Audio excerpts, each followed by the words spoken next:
What does that mean? That I must fight 7 men? Do not play the fool. It must be 7 against 7. You must find 6 other knights to fight beside you. But I have no one else. If the cause is just, good men will fight for it. If not, it will be because you were guilty. Welcome to... Hold on, I gotta pick up your nutshells here. Welcome to the official Game of Thrones podcast, A Night of the Seven Kingdoms. I am Jason Concepcion. I'm Greta Johnson, and for the first time in 100 years, we're gonna see a trial of 7, I guess.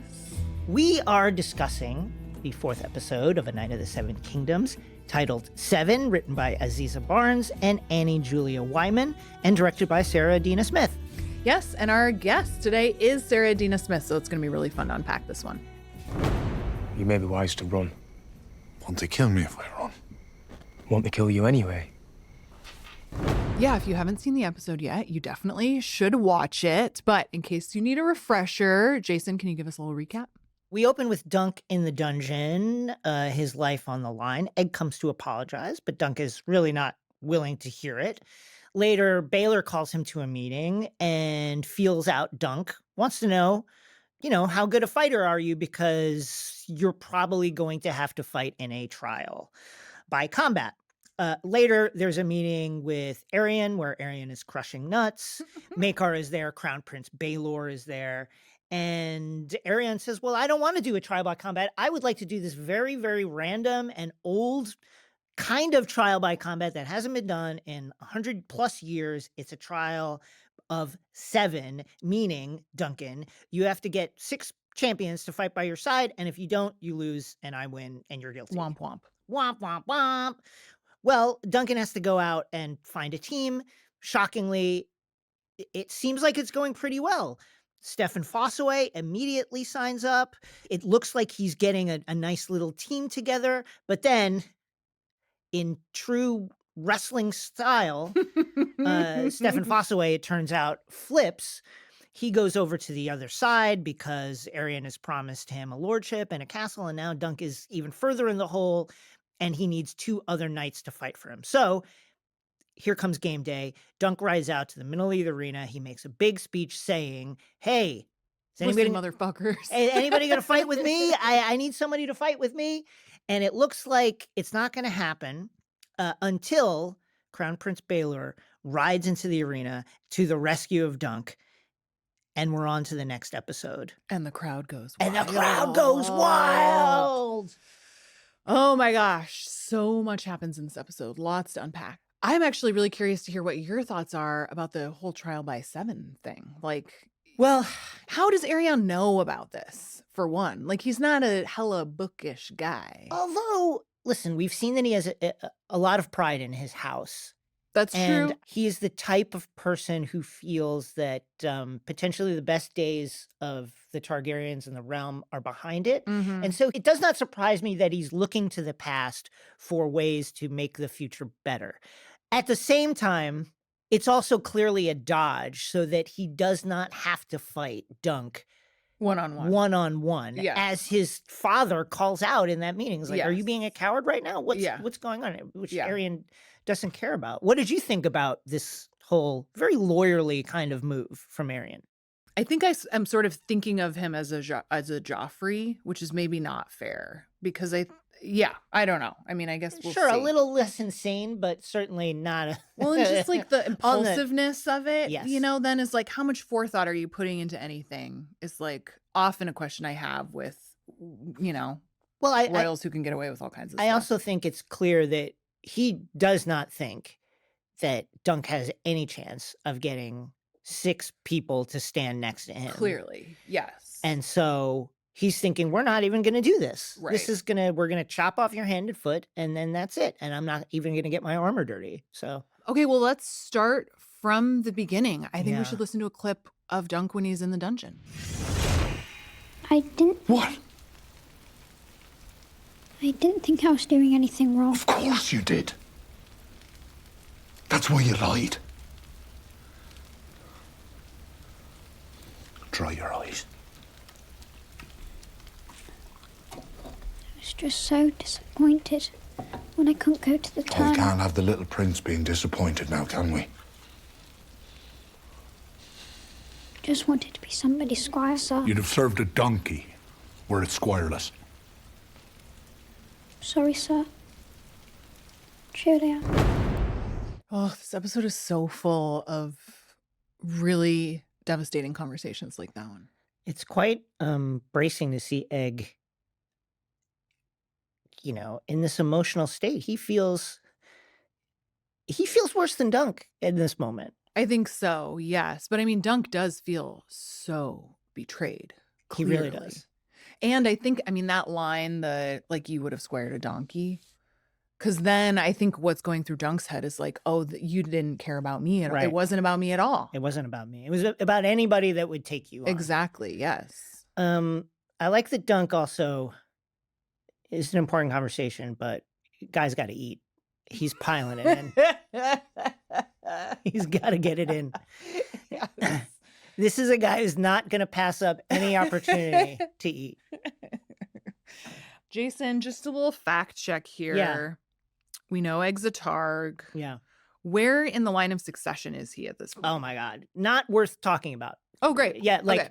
Yes. His like, uncle's next deep. in line. Now, listen, things happen with the Targaryens, but He has two older brothers. right. There's Crown Prince Baelor who has a son, Valar. Oh, okay. Yep. So it would go that way. Yeah.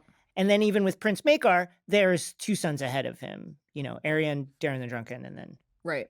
So he's a ways down. yes, he's quite a ways down. And in the wrong branch.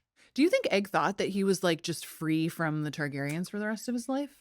It's very much, he's a precocious and smart kid, but he is just a kid. And yes, I think he thought in some kind of daydream way, like, oh, I can just keep doing this. We can just hang out. in Yeah, we can Ashford just and hang out and I'll no marry one's the ever. second most beautiful woman. That's it. I'll keep Yeah. shaving my head and no one will ever find out. And this is great.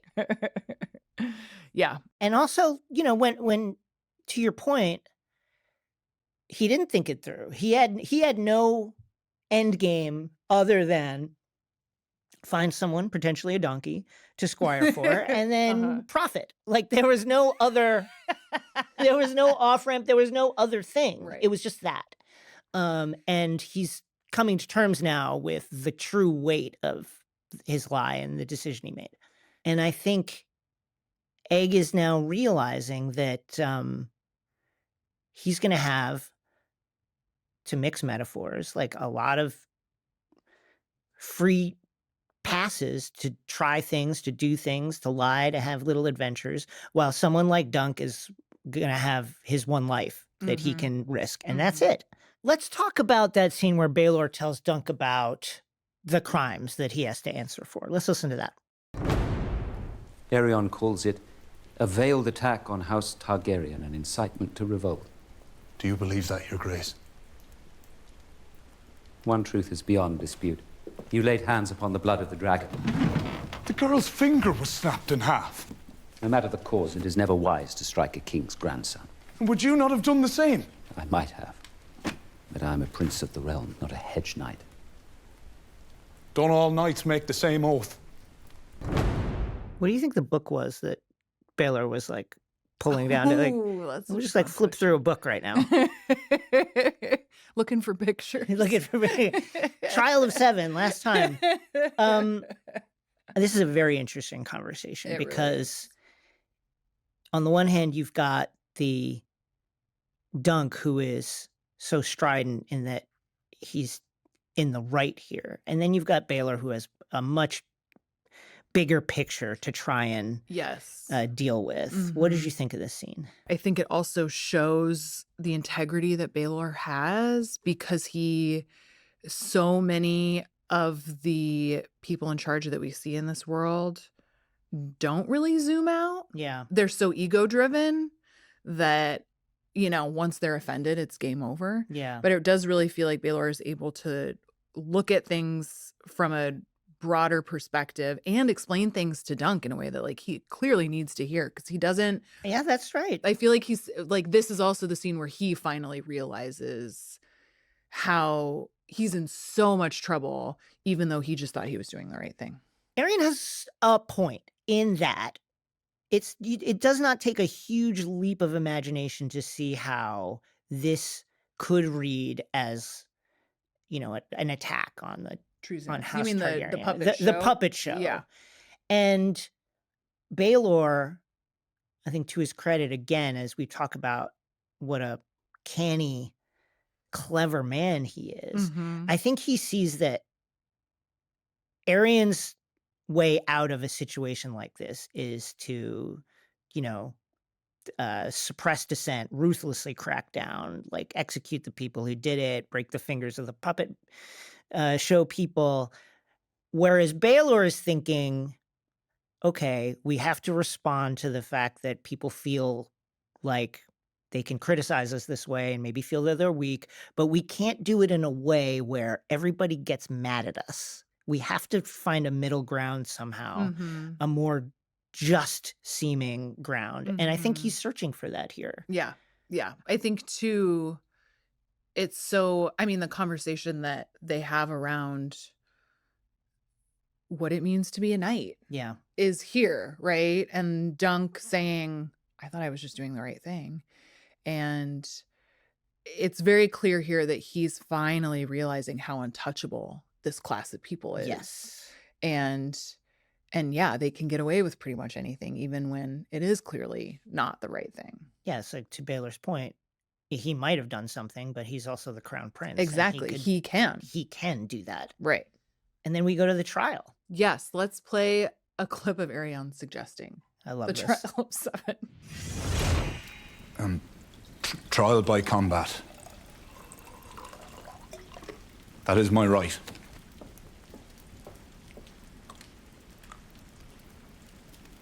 I refuse. You cannot refuse.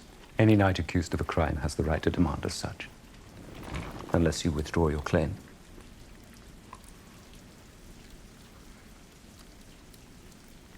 A trial of 7.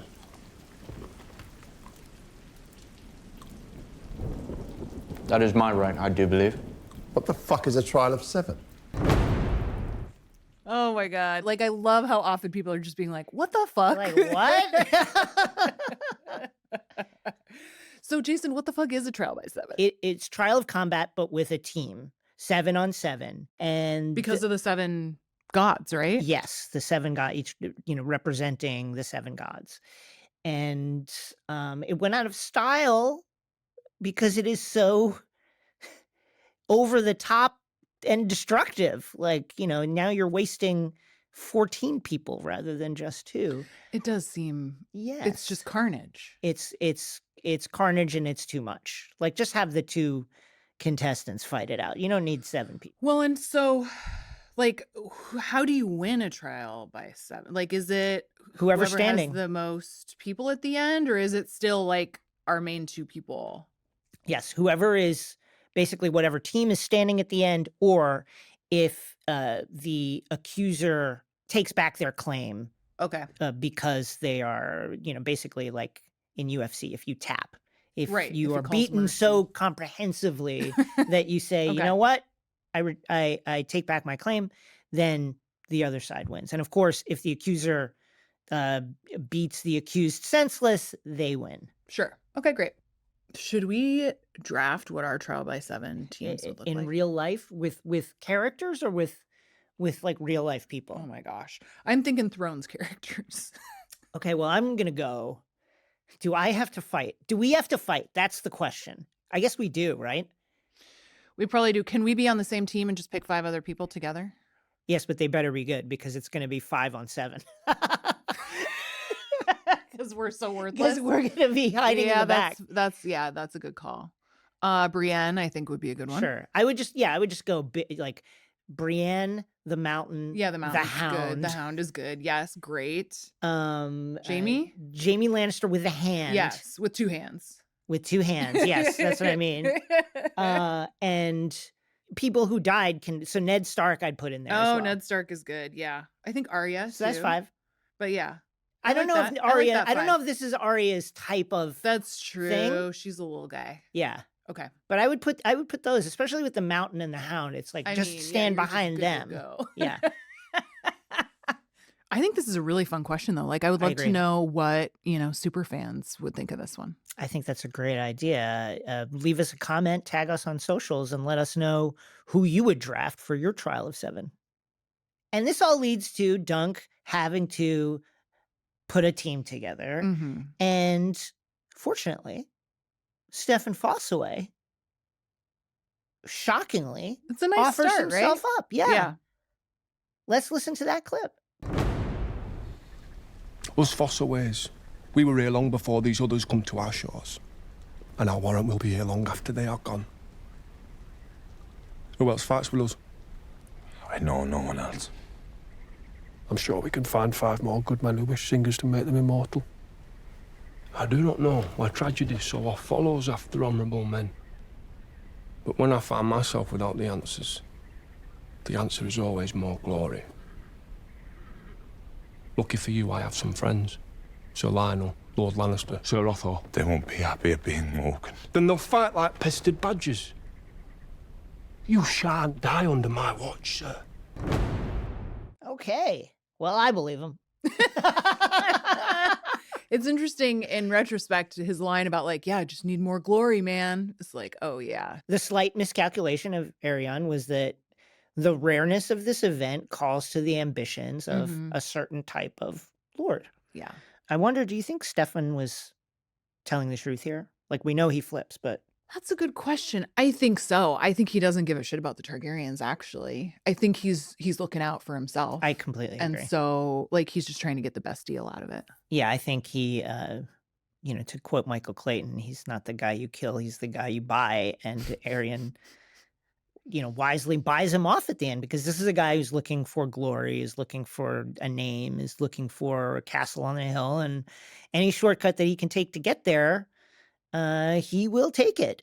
Speaking of guys who hate Targaryens, we also get to see more of Darren the Drunken. He's right. clearly having a bad day, huh?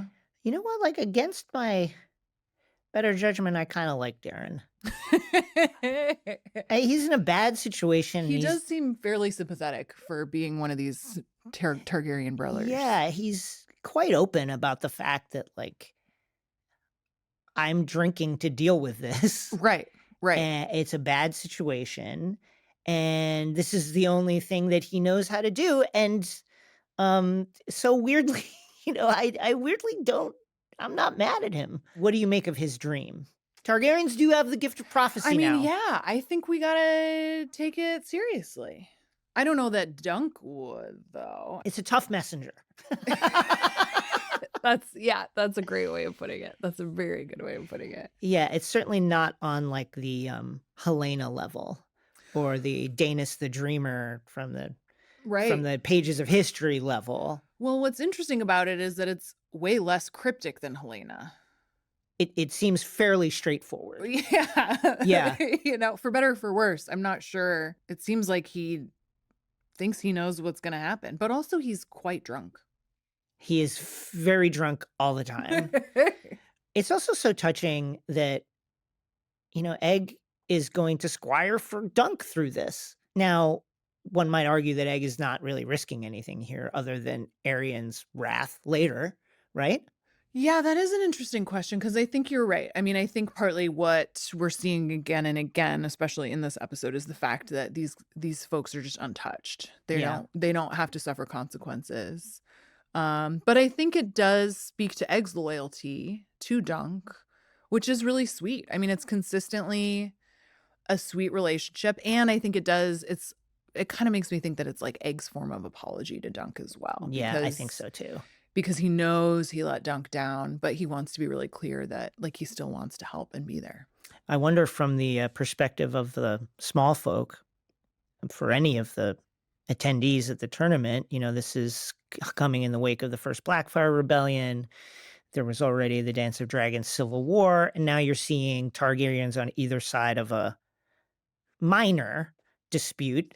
But still, people must be watching this thinking they're going to tear each other This apart. family's a mess. This family's an absolute mess, and given the slightest opportunity, they will be at each other's necks. Yeah. Even the little kids. Even the kids. Yeah. Now we got to get our team together. We got to line them up. Yep. Here's our squad. Let's listen to a clip of that. Sirs, I am in your debt. The debt is Arian's, and we mean to collect it. I heard your leg was broken. You heard true. My leg is broken. I cannot walk. So long as I can sit on a horse, I can fight. Sir Robin Adair, the king's faithful servant. But when the crown goes against the gods, Sir Robin goes against the crown. I always knew you meant trouble. It's a ragtag bunch. Ragtag bunch, but you like what you see. Yeah. One guy has a broken leg, okay, but I think if, obviously is going to be very determined after Arian cheated him Yep. during the tournament. You've Yeah. got Riesling, who, why mail over the eye that's already injured? We don't know what's back there, man. Yeah, that's true. That is true. Okay. We've got... You probably need some extra layers. Right. There. So yeah, let's run through our 7 just to be very Yes. clear about where we are at this moment in time. So, well, it's initially 6. We're still Right. we're still looking for that other one. It's yes. Dunk, Yep. Lionel Leo Baratheon, Yep. Steph Fossaway, Yep. Robin Riesling, Eye patch guy. Eye Patch Guy, Yep. Humphrey Harding, the broken leg guy. of the broken leg, Uh-huh. and then the other Humphrey, Another Humphrey Beesbury. Yep. Okay. So Great. I'm liking what I'm seeing right here. Yeah. Yeah. But of course, we get a shakeup in the squad when Stefan Vossaway Uh-huh. is traded from Team Dunk to Team Arian in the middle of the season. Dick move, bro. Come on, bro. But of course, Stefan's cousin Raymond steps up. The question, though, is he ready to be a knight, and who will knight him? Dunk hesitates here, and it's very Yes. interesting. Why do you think he hesitates? I don't know. I mean, we have not seen any flashbacks of Dunk being knighted, notably. Oh, we're gonna dig into this can of worms. So yeah, that's a can of worms to dig into. But I mean, I think regardless, Dunk I think he's got some imposter syndrome stuff going on. for sure. And, he hasn't done attorney. He wears a belt made of rope. Like, I think maybe he just doesn't think he has the proper authority to knight someone at this point in his own knightly journey. I think it's in part that. I think it's in part that he doesn't want to be responsible for what happens to Raymond. That also is a very good point. We haven't really. The only thing we've seen of Raymond fighting, and to be fair, we haven't seen Dunk do anything. Right. The only thing we've seen of Raymond is him again getting slapped around by his cousin. Yes. And not Dunk exactly standing up for him. Yeah, Right. not a confidence builder. No. And that's so I get why Dunk stays his hand and is worried about it. Although That's a good you bring point. up a good point. About Dunk's knighthood. Dunk's we haven't seen it. Now, Right. Ira Parker, our showrunner and show creator, has asked, I think, an important question, which is, does it matter? And I think on a certain level it doesn't, because Dunk embodies the spirit of noble Right. knighthood. It's about what's in your heart. At the same time, not the fact that we haven't seen it in flashback yet. Yeah. We're meant to wonder about it. Yeah, well, and he does definitely seem pretty self-appointed in a lot of ways, right? The way he sort of has to muster being Yeah. like, Sir Dunk the Tall. Now Dunk needing manpower, Yep. his team is short and they're not going to be Yep. able to compete. They could maybe compete one man Ooh, down, that although they would sounds not, Arian would not let them rough. do it. Yeah. But certainly they can't do it 2 down. Well, and do you think it's fair to say that at this point Dunk would take anyone? I mean, he's literally saying, anybody out there feel like they want to strap it up and get in Literally here. Anyone. Let's listen to that speech. Who will stand and fight with me?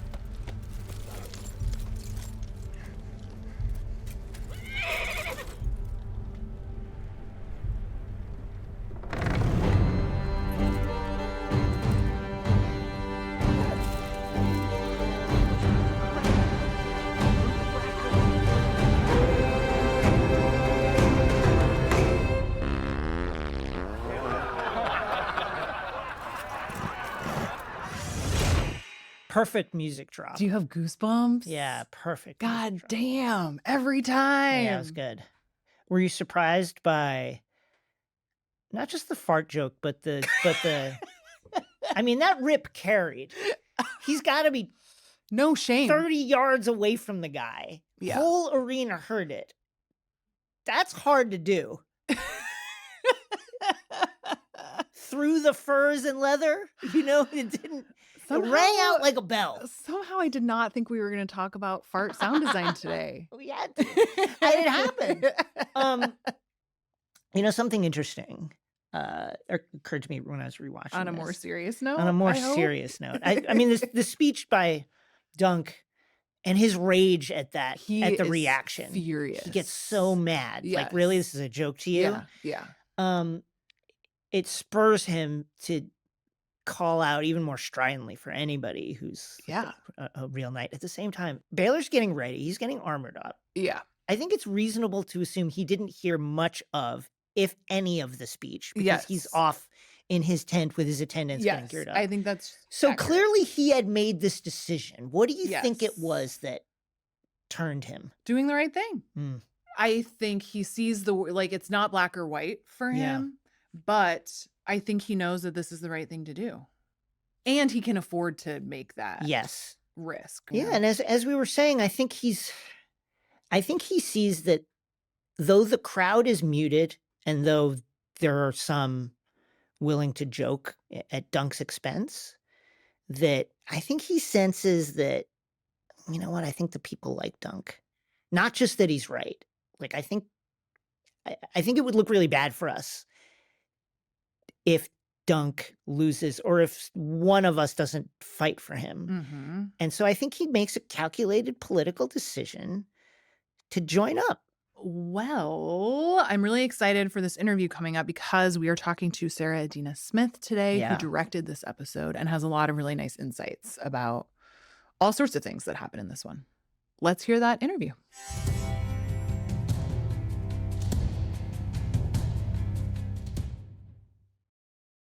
We are so excited to have with us Sarah Adina Smith. Sarah, thank you so much for taking the time today. I'm excited to be here. It's going to be fun.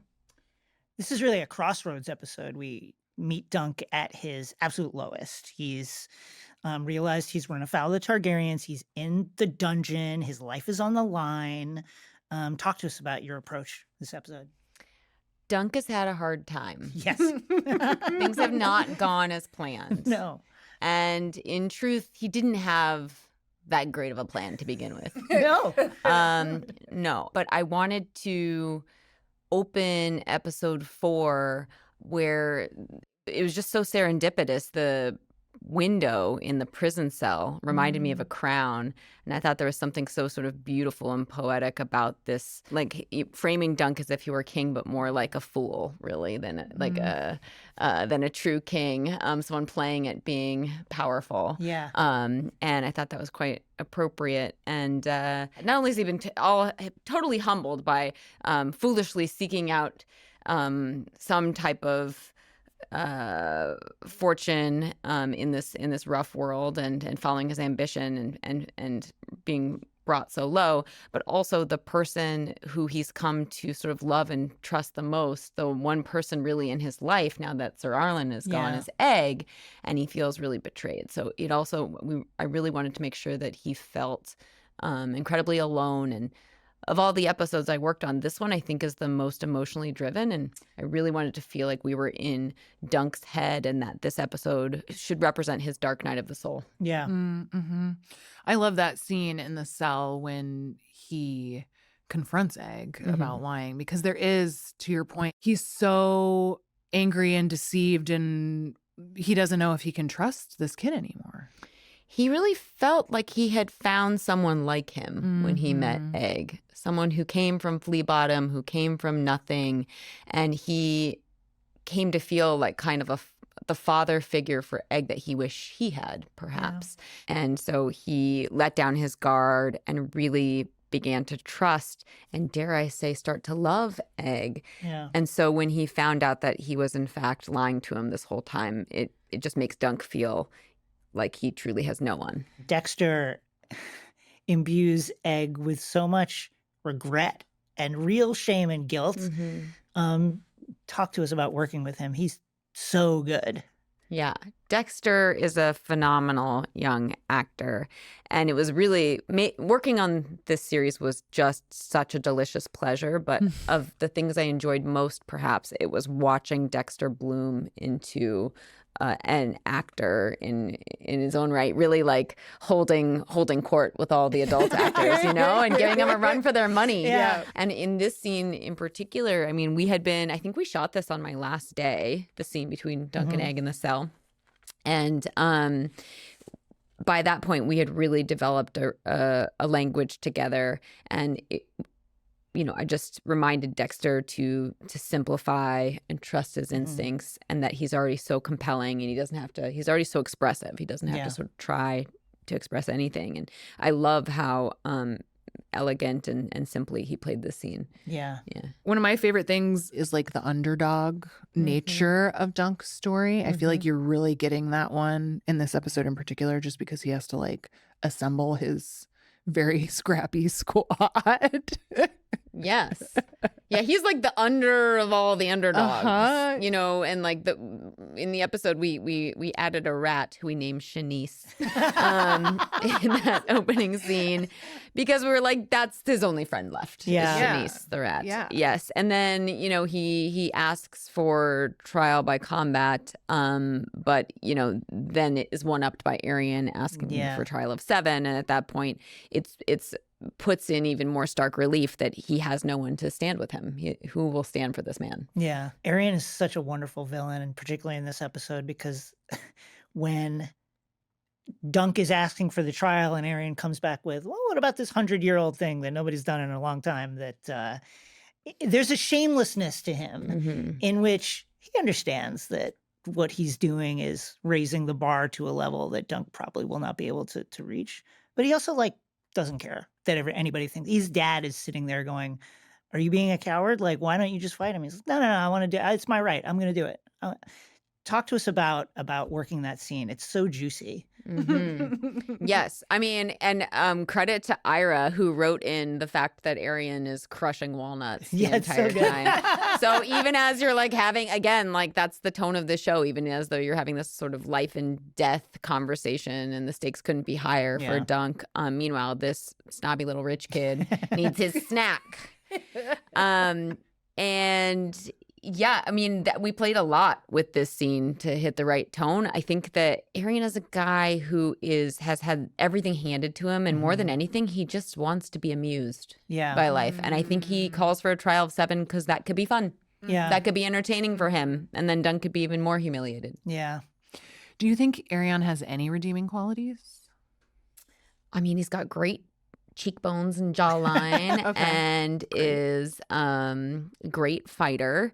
If I'm going to give Arian some credit, I will say he has zealous family pride. True. And a belief in the power of the dragon. And there's something to that, in a way. His other family members have perhaps maybe given up is too strong of a word, but have let some of that go, that hubris go. Whereas I think Arian has a lot of passion and belief in the power of the dragon. I would love to hear what it was like to film Dunk's speech. I mean, it's such a big emotional moment. I mean, also, dude is on a horse. Dude, it was so fucking great to film. Peter, first of all, is an awesome horseman. Really? P.S. Thank God. Otherwise, it'd be a giant pain in my ass. But Peter's very comfortable with the horse, which was awesome, because then we could give him a bit more free rein than we might with blocking. And we had a camera on a crane and could sort of take his lead as we were tracking him. But I remember, gosh, it was either take 3 or take 4. And I got chills, and I turned to whoever's with me at the monitor at that moment and said, oh, I think I just witnessed the birth of a movie star. Wow. This guy has this thing in him. And it felt like he was, that speech came straight from his guts. and from his bones. I was just, yeah, I mean, I feel like I had very little to do with it. I just got to have the pleasure of witnessing it that day. Yeah. Of one of my favorite things about this episode is the way the end of it cuts to the Game of Thrones theme in a way that, you know, it had been subverted before that in this series. We finally get our full. And then you finally get the full one, and coming off of the speech, it's a rush. Tell us about the choice to do that. It is. I can't take credit for that choice Yeah, well, in particular, but I will say anytime I felt, there were a couple moments, especially in episode 4, where truly my crew was probably so annoyed with me because anytime something got really good, I would just be at the monitor going, ba, ba, ba, ba. And there's a moment when he's talking with Baylor and he is like, how good of a knight are you? And we're like, shh. And I was like, oh, yes, there he is. And then after that speech, and then at the end, there are a couple moments of that where you feel that is why we're all addicted to Game of Thrones. This moment where the little guy stands up for what's right and he becomes the hero we all crave. Yeah. What is it like to watch this stuff come alive, even for a moment on your little Video Village screen? I have the best job in the world. Please don't tell anybody. I don't want anyone to take my job. Yeah. It's amazing because I feel like I get to be the very first audience for this. And you know when something's right when you just get lost in watching it the way an audience member would and get carried away. Like sometimes something's so good I'll forget to call cut.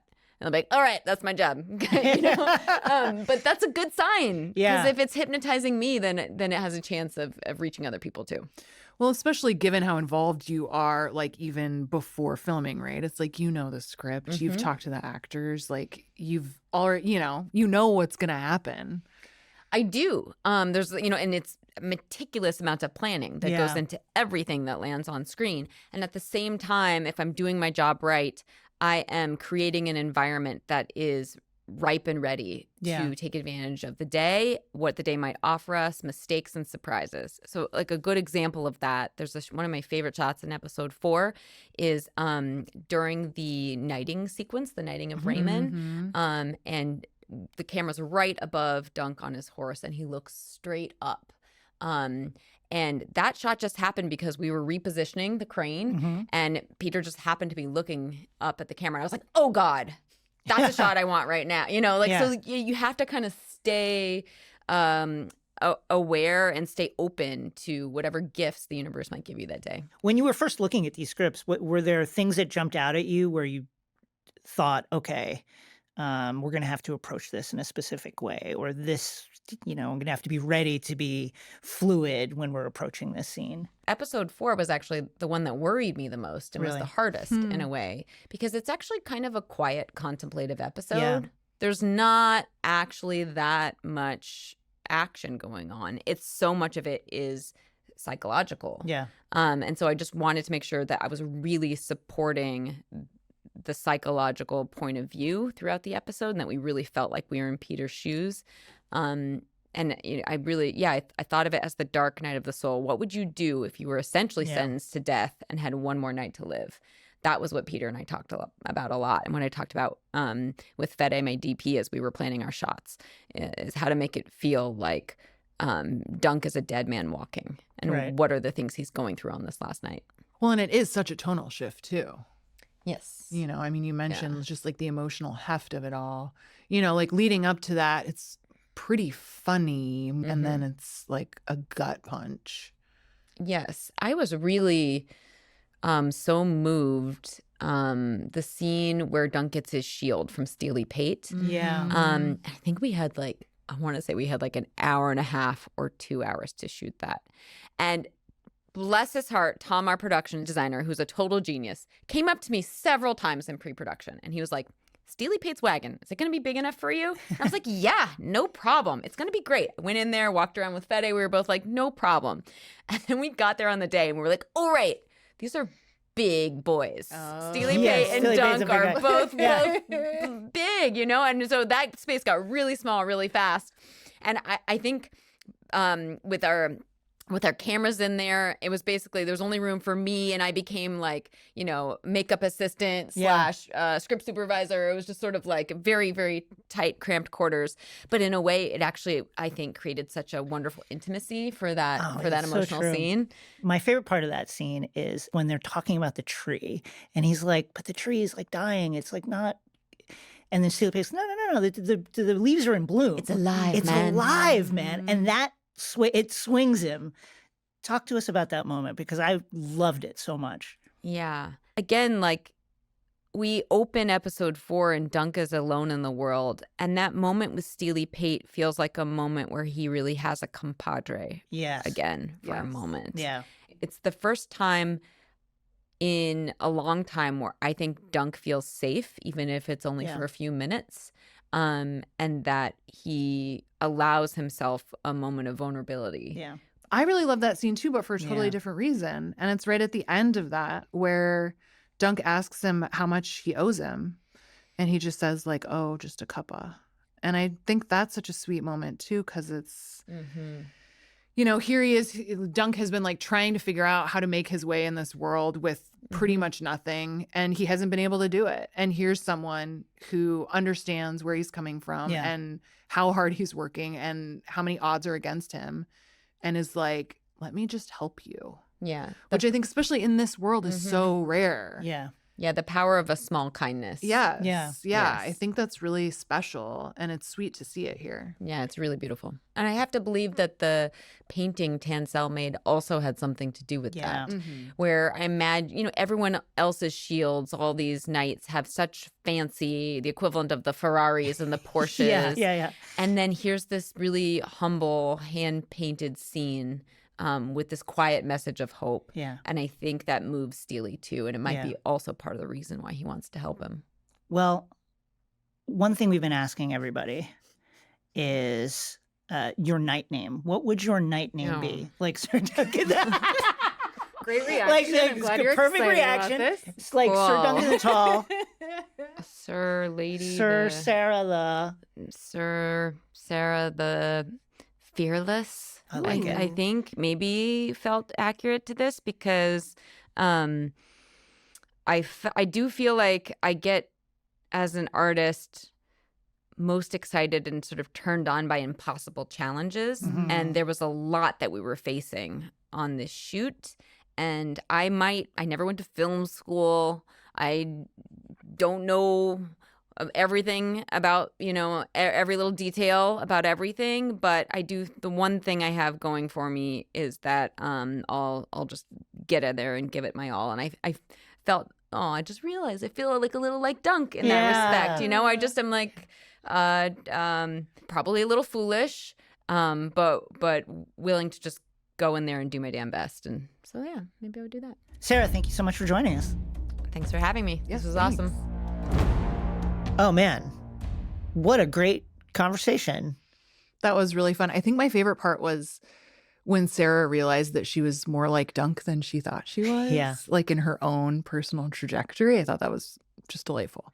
Now it is time to crown the knight who is most valuable for this episode, aka the most valuable knight. Greta, who is your most valuable knight? It's our guy, Humphrey Harding. Oh! Dude can't walk, but I like it. he can ride a fucking horse. It's the Jordan and he flu is game. fired up. Yeah. Yes, it is the Jordan. Yes, like he's gonna show up, you know? I like it. Like that's knightly as fuck. It is. And listen, the guy is got to be mad. He is pissed. Yes. I love that. I'm gonna go with Crown Prince Baylor. Like good one. It's a yes. It's a big moment. Game changer. From a big figure, and I think he read the board and thought, I should do this, and I will do this. Yeah. And you got to hand it to him. I love the look he gives Dunk when he takes off his helmet and is like, Sup? Don't get any ideas that this is because I like you. Yeah. No, it's perfect. It's great. Well, that's it for this episode. The 5th episode of A Night of the Seven Kingdoms comes out next Sunday on HBO and HBO Max. And then join us right afterwards to break it all down. I think some stuff's gonna go down. I think so too. If you like what you are hearing and watching, don't forget to leave a rating and review on your podcast player of choice. You can find us on the Game of Thrones social media handles, and you can also watch us on HBO Max. Yes, you can watch us on HBO Max. You can follow me on Instagram at Greta M. Johnson. I have a podcast called Happy to Be Here, and I have a newsletter on Substack called Gretagram. You can find me at NETW3RK on Instagram and listen to my podcast, X-Ray Vision, wherever you get your podcasts. The official Game of Thrones podcast, A Night of the Seven Kingdoms, is produced by HBO in collaboration with Same Boat Studios. This podcast is hosted by Greta Johnson and Jason Concepcion, who also produces the show. Our executive producers for Same Boat Studios are Gabrielle Lewis and Barry Finkel. Our senior producer is Ben Goldberg. This show is mixed by Hannes Brown, and our video editor is Stefano Sanchez, and our digital content producer is Insung Huang. Special thanks to Michael Gluckstad, Allison Cohen-Sorokach, and Kenya Reyes from the HBO Max podcast team. Thank you so much for listening. We will see you next week when Dunk and his team of knights ride into battle. But the Dragon House will not look kindly on those who oppose them. Dragon House. Where are the dragons, Sir Duncan?